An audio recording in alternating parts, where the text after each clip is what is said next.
Federation இல்லாத டிஆர்யூ தான் சாதித்து காட்டியது. எதை சாதித்தோம்? இதே கேரேஜ் ஒர்க் ஷாப்ல, இதே லோகோ பணிமனையில, பொன்மலை ஒர்க் ஷாப்ல, போத்தனூர் ஒர்க் ஷாப்ல, பேஸ்மென்ட் பிரிட்ஜ்ல பயிற்சி முடித்த ரயில்வே ஆக்ட் அப்ரண்டிஸ்கள் அவங்க பயிற்சி முடித்தவன கான்ட்ராக்ட் படி ரயில்வே வேலை இல்லைன்னு வீட்டுக்கு அனுப்பிச்சாங்க. அந்த இளைஞர்களை ஒன்று திரட்டி எஸ்ஆர்எம்யூவும் எஸ்ஆர்எஸும் வேலை கிடைக்காது, உங்களுக்கு கான்ட்ராக்ட் படி சட்டப்படி வேலை இல்லை என்று கூறிய பொழுது நம்பிக்கையோடு அந்த இளைஞர்களை திரட்டி 13 ஆண்டுகள் ஃபெடரேஷன் இல்லாத டிஆர்யூ போராடிதான் 5500 தமிழக கேரள இளைஞர்களுக்கு வேலை வாய்ப்பை பெற்றுக் கொடுத்தது டிஆர்யூ. ஐசிஎஃப்ல 3500 பேருக்கு வேலை, அதுல வந்தவங்க ரஜினி, அதுல வந்ததான பாலா. ஏன் மஸ்தூர்ல இருக்க பல ஆட்கள் கூட டிஆர்யூ வேலையில அப்ரண்டிஸ் போராட்டத்துல வேலைக்கு வந்தவையா இன்னைக்கு அங்க பொறுப்புல இருக்கான். மஸ்தூர்ல இருக்க இன்னைக்கு பல பேரு. இதான் யதார்த்தமான உண்மை.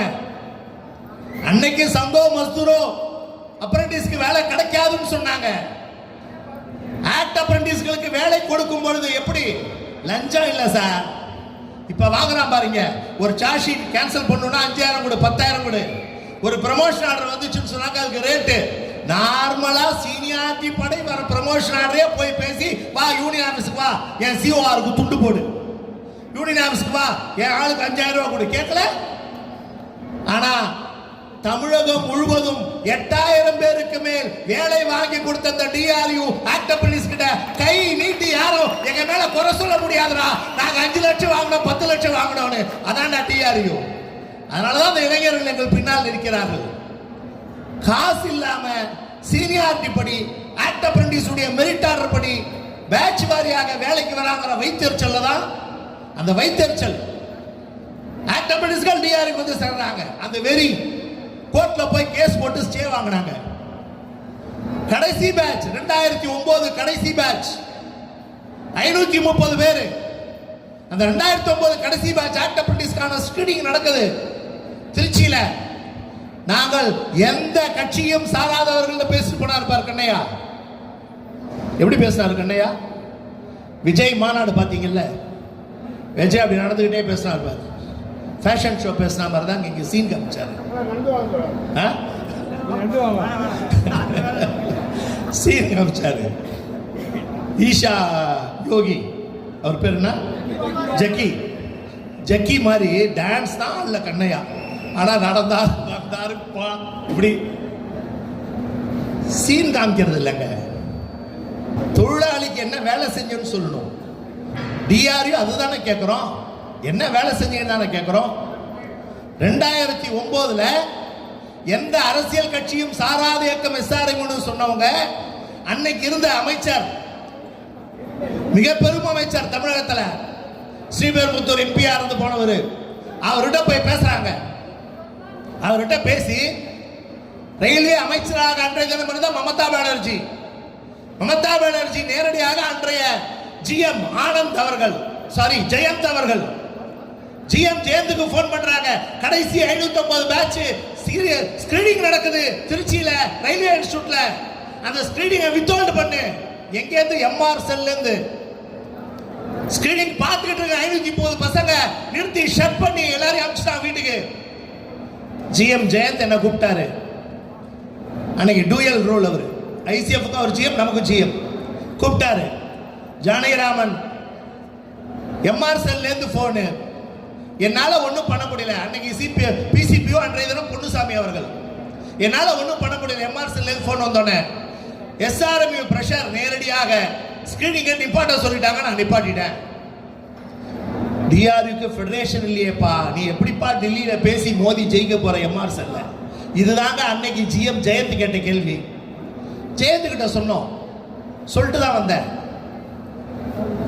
டிஆர்யூக்கு ஃபெடரேஷன் இல்லை சார், ஆனா டிஆர்யூ கிட்ட போராடினால் வெற்றி கிடைக்கும் என்ற நம்பிக்கை இருக்கிறது.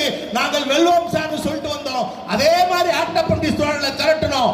சென்னையில இருந்து தெற்கு ரயில்வேல இருந்து டிரான்ஸ்ஃபர் ஆகி பெங்கால் போனாங்க பாரு, பெங்காலிஸ். இங்க இருந்து டிரான்ஸ்ஃபர் ஆகி கல்கட்டா போனாங்க பாரு, பெங்காலிஸ்.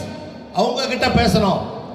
பெங்கால் முழுக்க அத்தனை ரயில்வே ஸ்டேஷன்களிலும் மமதா பானர்ஜியினுடைய உத்தரவால் ஆக்ட் அப்ரண்டிஸ்கள் அப்பாயின்மெண்ட் தமிழகத்துல ரயில்வே தொழிலாளி பிள்ளைகள், ரயில்வே தொழிலாளி வாரிசுகள் அந்த அப்பாயின்மெண்ட்டை இவங்க தடுத்து நிறுத்தியிருக்காங்க செய்தி பெங்கால் ஈஸ்டர்ன் ரயில்வே முழுக்க எஸ்சிஆர் முழுக்க போஸ்டராக இங்கிருந்து சென்ற தொழிலாளி டிஆரிக்காக ஓட்டினாங்க. அவங்க பெங்காலி இந்திக்காரங்க, அவங்க தான் ஓட்டினாங்க. பெங்கால் முழுக்க அந்த செய்தி ஒட்டப்பட்டது. டெல்லியில ஜந்தர் மந்தர்ல தாரணா நடத்துறோம். அந்த தாரணா நடத்தி பாஸ்தேவாச்சாரியா மெம்பர் ஸ்டாஃப் கிட்ட பேசுறாரு. அன்னைக்கு பெங்காலினுடைய கனசக்தி தமிழ்நாட்டில் தினத்தந்தி மாதிரி லட்சக்கணக்கில் போற பத்திரிகை, அந்த கனசக்தி பத்திரிகையில முதல் பக்க தலையங்க எழுதுறான், மம்தா பானர்ஜியுடைய வேலையால் தமிழக இளைஞர்களுடைய அப்பாயின்மெண்ட் தடுக்கப்பட்டதுன்னு எழுதுறான். அன்னைக்கு நாங்க தர்ணா எடுக்கிறோம், டெல்லியில ஜந்தர் மந்தர்ல தர்ணா முடிக்கிறோம். மெம்பர் ஸ்டாஃப் கூப்பிட்டு பேச்சுவார்த்தை நடத்துறாரு. போங்க நீங்கிறாரு. நாங்க இறங்கி சென்னையில இறங்குறதுக்குள்ள 530 ஆக்ட் அப்ரண்டிஸ்களுக்கு வேலை நியமன உத்தரவு டெல்லியில நான் இறங்குறதுக்குள்ள வந்தது. ஃபெடரேஷன்ல டிஆர்யூக்கு 530 பேர் இன்னைக்கு வேலை செய்யறான். சென்னை ஹைகோர்ட் கேஸ்ல ஜெயிச்சோம். அன்னைக்கே கண்ணையா ஓடோடி போய் டெல்லியில போய் சுப்ரீம் கோர்ட்ல 530 பேர் நிரந்தர ஸ்டே வாங்கினாங்க. நீ வேலை வாங்கி தர வேணாம், நீ இருக்கிறத கெடுக்காம இருந்திருக்கலாம்ல. ஆனா ஃபெடரேஷன் வச்சிருக்கவன் கேஸ்ல ஸ்டே வாங்கி கெடுத்தான். ஆனா டிஆர்யூ அதை செய்யல. இன்ன வரைக்கும் சுப்ரீம் கோர்ட்ல அந்த 530 இளைஞர்களுக்காக போராடி கொண்டிருக்கிறது டிஆர்யூ, ஃபெடரேஷன் இல்ல டிஆர்யூக்கு. அவங்க நிரந்தரப்படுத்துவோம் என்ற நம்பிக்கை டிஆர்யூக்கு இருக்கு. சீனியாரிட்டில இருந்து, ஃபிக்சேஷன்ல இருந்து, அரியர்ஸ்ல இருந்து, ப்ரமோஷன்ல இருந்து அத்தனையும் 530 பேருக்கு வாங்கி கொடுக்கணும் டிஆர்யூ. அதான்டா டிஆர்யூ. ஃபெடரேஷன்ல மாதிரி சாதிச்ச மாதிரி சாதிப்போம்.